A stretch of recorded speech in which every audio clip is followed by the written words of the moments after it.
You can log into Ross in the usual manner by selecting your digital cert and entering your password. This will bring you to the My Services page. You should see a section near the top of this screen called Employer Services. In this section, click on Submit Payroll. This is the Submit Payroll landing screen. Here you have the option to submit payroll either by uploading a file or completing an online form. Click Submit Payroll by Online Form to proceed. This is the Select an Employee screen. Here all of your current employees are listed. Click Select Next to the employee you are making a payroll submission for. This is the Select Pay Frequency screen. You will only need to complete this screen once for each employee every year. The employee name and PPS number will be pre-populated, along with the employment ID if available. Click the drop-down option under the heading Pay Frequency. Enter the pay frequency and potentially the number of pay periods for the employee. Click Next. This is the Submission Item screen. This is organised into 4 sections. The first is the Revenue Payroll Notification panel, the RPN panel. This will be read-only and will contain the relevant RPN information. You can also click the link labelled View RPN to view the full RPN information for this employee. This is the Employee Details section of the Submission Item screen. If you click Update in this section, a pop-up will open where you can input the required information related to this employee.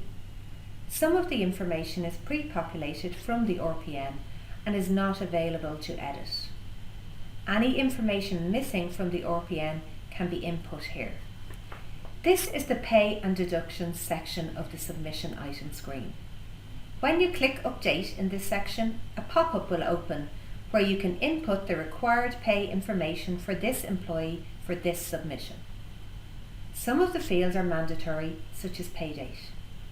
If they are not completed, an error message will display below the field, and you will be unable to continue with the submission until the required information is entered. This is the Other Pay and Deductions section of the Submission Item screen. If you click Update in this section, a pop-up will open where you can input the required information related to the contributions and benefits of this employee for this submission.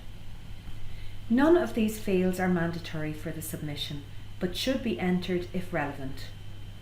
There are mandatory checkboxes next to each of these sections, which need to be ticked to confirm that the information in each section is accurate.